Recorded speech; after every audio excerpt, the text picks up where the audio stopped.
भला तुमको ढांप लेने वाली यानी क़यामत का हाल मालूम हुआ है?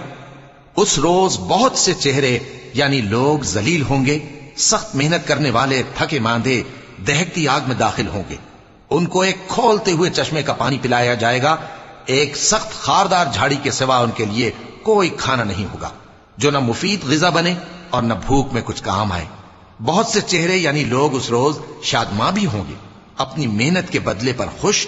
बहिश्ते बरी में वहां किसी तरह की लग़्व बात नहीं सुनेंगे, उसमें चश्मे बह रहे होंगे, वहां तख्त होंगे ऊंचे ऊंचे और कटोरे करीने से रखे हुए और गांव तकिए कितार की कितार लगे हुए और नफीस मसनदें जगह जगह बिछी हुई।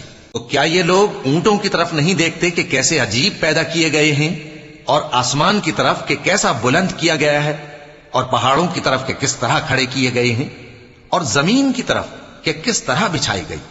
बस ए नबी